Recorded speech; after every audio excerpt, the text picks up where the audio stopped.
look at the stats. The biggest thing is the bench, and you know, it's 29-5, and you know, our guys, we just told them we appreciate them, we love them. They've come every day. We've been through a bunch, and you know, they keep coming back and playing their all. Obviously, I just said today, be special. Don't let your teammates down. Don't let yourself down. And I thought a couple guys, maybe Mike McGurl especially, just instead of being relaxed and enjoying it, I think he played a little uptight and struggled a little bit. I thought Mark had a few moments like that. I had to hug him and kiss him in one of the timeouts just to get him to laugh and relax a little bit. You know, Nigel got us going early, and but then they're a good defensive team, and they're not going to let them just get looks. And we expect a lot out of Nigel, but you know, it kind of wears on us, and just needed something from our bench a little bit. We had our chances. We cut it 61-60. Mike, 42% from three in the league and wide open. And you know, if he makes that thing, we take the lead. Who knows what happens? But obviously, it went the other way after that. So. I thought Ish gave us a really, you know, he's made improvement, and from not being physical, from not rebounding to, you know, he gets 13 and 6, trying to guard big physical guys, made some shots today, and, you know, and that's what, you know, it's important. Marquise, just to play in the game after not going, you could tell he didn't have quite the rhythm, he didn't practice for, you know, a week or so, but he wanted to be out there, and his improvement has been amazing. So, but you know, these two guys, can't say enough about them. You know, what they've done this year is really impressive, and you know, I think, you know, as a coach with Nigel getting most improved, you know, you got to feel really good about it. That, you know, it's his work ethic and that, but obviously you hope he had something to do with it, and Mark to have the kind of year he had. Is amazing. So it was, you know, it's tough. All the losses have been tough. You know, we've been there the whole way. They haven't quit, but we just haven't been able to get the wins that we wanted when we needed it. Okay, thank you, Coach. Let's go to questions first for our student athletes, Mark and Nigel, and then we'll come back for Coach. Again, we'll keep the student athletes on stage for the duration. First question. Anybody? Okay, guys here on your right, toward the front. Mark, it really just seemed like they continued to pound on you guys with the bigger lineup. Did it kind of wear you guys down over the course of 40 minutes? You know, I think they just kept kind of getting to the basket, and Coach was telling us at halftime, you know, we got to grab rebounds, and I think they were, you know, they were just more physical than us inside, and I just think, you know, maybe, you know, they kind of just kept wearing us down, but I just think it was a couple possessions. We just made a couple mistakes, and it came down to that. So. And Nigel, how effective were they in chasing you off your spots that you like to get to shoot? I mean, obviously, I got a couple ones early. I mean, seeing the ball going through the net, I mean, obviously felt good. Then they started locking on the play. I mean, I thought I got some good looks in the second half. I mean, even then, just some things that just didn't go my way, some that didn't fall.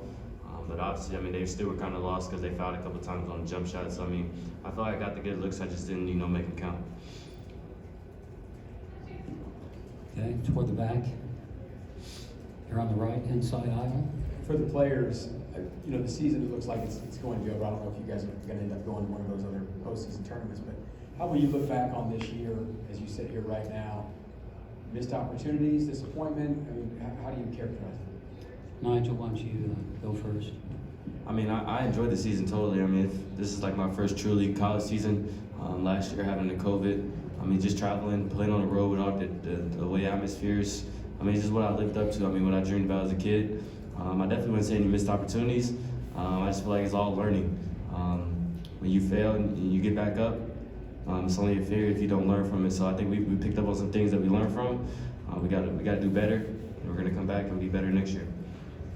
Hey Nigel, you guys start 14 and 11, then lose the final 6. What kind of got away from you guys at the end of the season? I mean, the end of the season is always hard. I mean, everybody's at their best basketball. We just got to be better at closing out games. I mean, we've seen that we compete with any team in this league. We give every team in this league a run for their money. We got to close out games better. I mean, that's on us. You know, we came to this tournament today knowing we had our motto was no regrets.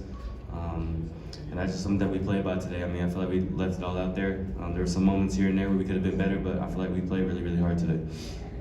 On the previous question, did you want Mark to answer that? You're okay? All right. Okay, we'll bring Coach into it now. So everybody on stage is fair game for questions. So who wants to take the next one? Okay, in the back, TV camera on the extreme left. The same question for Coach that Nigel just answered. Coach, when you look back on this season, what is the most memorable part of it for you, or what do you take from this group of guys? Just how, and I told them, I mentioned it earlier, just they're a special group. They came together. I was worried. We got 3 guys out of the portal. Mark, he's about 28, 29 years old. But I mentioned we go to the main event a week ago, and he's running around like he's 5 years old and playing every game, enjoying everybody. He's with one teammate. The next time I look, he's playing laser tag with somebody else or doing whatever. So and that was all of them. They all enjoyed it. They enjoyed each other. They were fun to coach. We got better, and then it maybe just the whole thing just took a toll on us, I guess. I don't know. We obviously we had our chances in a lot of games, and we just didn't do it. But I told them I love them, I appreciate them. I wish for them.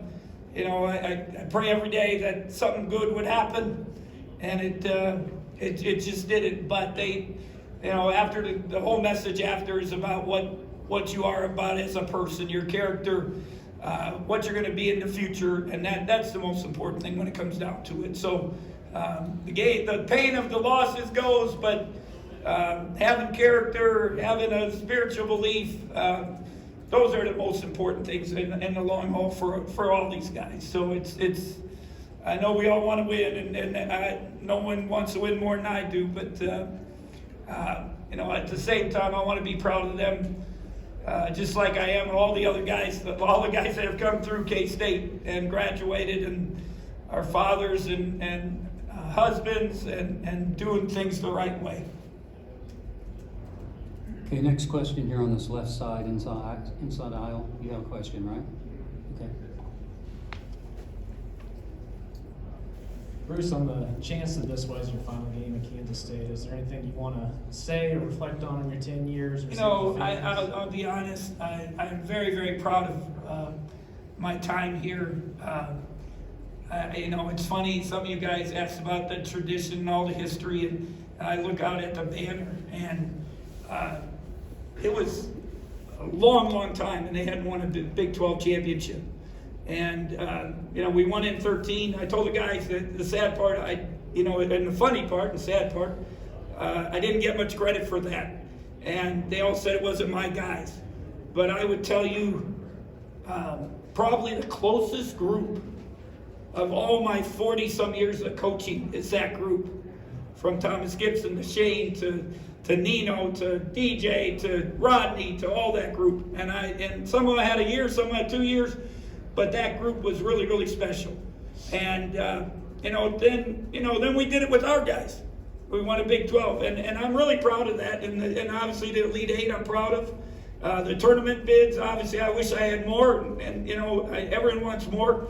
But in that, between 77 and 13, K-State had some pretty good coaches. Names that come to mind: Lon Kruger, probably Hall of Famer, didn't win a title. Then it's Dana Altman, Hall of Famer, got fired, didn't win a title. Then it's Bob Huggins, only a year, but a Hall of Famer, didn't win a title. Frank Martin, maybe a Hall of Famer, pretty good coach, didn't win a title. And we won titles. And we did it the right way. We did it with our guys graduating. Part of my hair thing, guys, I'm on the MCA Ethics Committee. And on the meetings, I was told that they were going to take care of the people in the FBI stuff. So I told somebody, I'm going to grow my hair until something happens. Obviously, it's still growing. And that's the sad part of our business. Lon Kruger told me the other day, he goes, think about it, guys. All the guys in the FBI thing are in the cup, except one, I think, are in the NCAA tournament. All those teams are going to be in the NCAA tournament. So I'm just proud of what I've done. Proud of these guys. Love them. Proud of the guys I've coached. To see Thomas Gibson come in with his little kids and, just get a hug from them. All, just anybody. Justin Edwards, the dad, all down the line. Even J.O., I told the guys, he's LeBron James' special coach now, but even J.O. is, you're proud of the guys like that. So, whatever happens in the future happens, and that's fine. K-State is a great place, great people, and I told you the other day, I love coaching here, love coaching, I love, I know I'm old and I got gray hair, but they'll tell you I got some spunk, and I'll kick Mark's ass a bunch of times, so, and that dude's a bull, so it's, we'll see what happens. Whatever happens, happens. That's life. I pray a lot. It's very, very